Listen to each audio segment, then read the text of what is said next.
ഇന്ന് 1 kilo beef ബിരിയാണിയാണ് കേട്ടോ ഉണ്ടാക്കുന്നത്. അപ്പോൾ ഇതാ ബീഫ് കഴുകി ഇതാ ഓട്ടപാത്രത്തിൽ വെള്ളമൊക്കെ ചോരാൻ വേണ്ടിയിട്ട് വെച്ചിട്ടുണ്ട്. ഇനി നമ്മൾ ആദ്യം ബീഫ് വേവിച്ചെടുക്കുക കേട്ടോ ചെയ്യണത്. അപ്പോൾ ബീഫ് ഞാൻ കുക്കർക്ക് ഇട്ട് കൊടുത്തിട്ടുണ്ട്. അതിലേക്ക് ആവശ്യത്തിനുള്ള ഉപ്പും മഞ്ഞൾപ്പൊടി കുറച്ച് കറിവേപ്പിൻ്റെ ഇല ഇട്ടിട്ട് കൈകൊണ്ട് നല്ലോണം തിരുമ്മി കുഴച്ചെടുത്തിട്ട് കുക്കർ അടച്ച് വെച്ചിട്ട് വേവിച്ചെടുക്കാണ് കേട്ടോ. വെള്ളമൊന്നും ഒഴിച്ചു കൊടുക്കണ്ട കേട്ടോ, വെള്ളം ഇത്തന്നെ പൊടിഞ്ഞുണ്ടാവും. അപ്പോൾ അത് അടുപ്പത്ത് വെച്ചിട്ട് അപ്പോൾ എൻ്റെ കുക്കറിൽ ഹൈ ഫ്ലെയിമിലിട്ടിട്ട് 4 വിസിലും അതേപോലെ ലോ ഫ്ലെയിമിലിട്ടിട്ട് 2 വിസിലും അടുപ്പിക്കും. അപ്പോൾ ബീഫ് കറക്റ്റ് വേവാവും കേട്ടോ. എല്ലാ കുക്കറിലും ഒരേപോലെ ആയിക്കൊള്ളണമെന്നില്ല.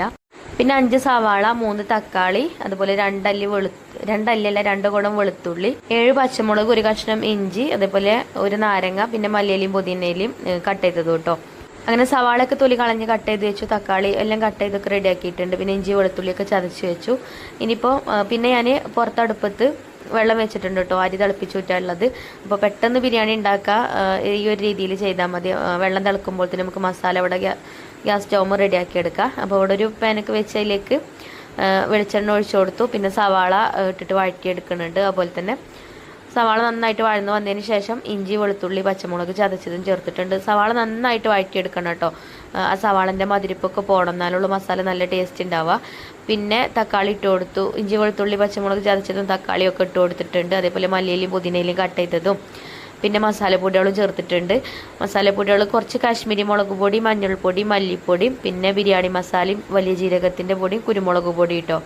പിന്നെ ഒരു ചെറുനാരങ്ങൻ്റെ നീരും തൈരും ഒക്കെ ചേർത്തിട്ട് നന്നായിട്ട് തന്നെ മസാല റെഡിയാക്കി എടുത്തിട്ടുണ്ട് കേട്ടോ. നന്നായിട്ട് വഴറ്റി മസാല സെറ്റാക്കി എടുത്തിട്ടുണ്ട്. പിന്നെ അതിലേക്ക് നമ്മൾ വേവിച്ച് വെച്ച ബീഫ് ചേർത്ത് കൊടുക്കുക. അപ്പോൾ അതിൽ കുറച്ച് വെള്ളം ഉണ്ട്, കുഴപ്പമൊന്നുമില്ല കേട്ടോ. കുറച്ച് വെള്ളം വേണം, ഇല്ലെങ്കിൽ നമ്മൾ ദം ചെയ്തെടുക്കുന്ന സമയത്ത് ചിലപ്പോൾ അടി പിടിക്കും. അപ്പോൾ ആ ഒരു വെള്ളം അതിൽ നിന്ന് വിചാരിച്ചിട്ട് കുഴപ്പമില്ല കേട്ടോ. പിന്നെ ഉപ്പൊക്കെ ഒന്ന് ചെക്ക് ചെയ്ത് നോക്കിയിട്ട് വേണമെന്നുണ്ടെങ്കിൽ ചേർക്കുക.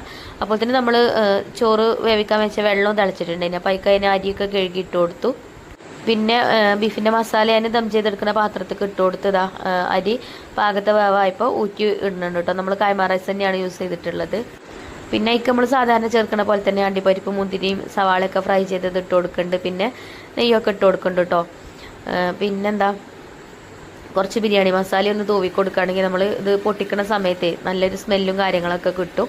പിന്നെ ഫോയിൽ പേപ്പർ വെച്ചിട്ട് അടച്ചിട്ട് നമുക്ക് അടുപ്പത്ത് വെക്കാം കേട്ടോ. അടുപ്പിൽ ചെറുതായിട്ട് തീ കത്തുന്നുണ്ട്, കുഴപ്പമൊന്നുമില്ല. കുറച്ച് വെള്ളയിലുണ്ടല്ലോ, പിന്നെ കുറച്ച് ആവിയൊക്കെ കയറി നല്ലോണം ദമ്മ് കയറിയാലുള്ള ബിരിയാണി തന്നെ നല്ല ടേസ്റ്റ് ഉണ്ടാവുക. അപ്പോൾ കുറച്ച് നേരം അടുപ്പത്ത് വെച്ചിട്ടുള്ളൂ കേട്ടോ. പിന്നെ തീയൊക്കെ ഞാൻ പിരിച്ചു വെച്ചിട്ടുണ്ടായിന്. അതുപോലെ അടപ്പിൻ്റെ മേലെയും കുറച്ച് കനലിടണം കേട്ടോ. ഞാൻ കനൽ ഇട്ടിട്ടുണ്ടായിന്, പിന്നെ വീഡിയോ എടുത്തിട്ടില്ല കേട്ടോ. പിന്നെ ഒരു 1/2-3 മണിക്കൂറൊക്കെ കഴിഞ്ഞതിന് ശേഷം നമ്മൾ ബിരിയാണി ദമ്മൊക്കെ പൊട്ടിച്ചിട്ടോ. അപ്പോൾ നല്ലോണം ദമ്മൊക്കെ കയറി നല്ല അടിപൊളിയായിട്ട് വന്നിട്ടുണ്ട്. ബീഫ് നമ്മൾ ആദ്യം വേവിച്ച് വെച്ചതുകൊണ്ടേ ബീഫൊക്കെ അടിപൊളിയാക്കണം കേട്ടോ. അപ്പോൾ ഇഷ്ടമായ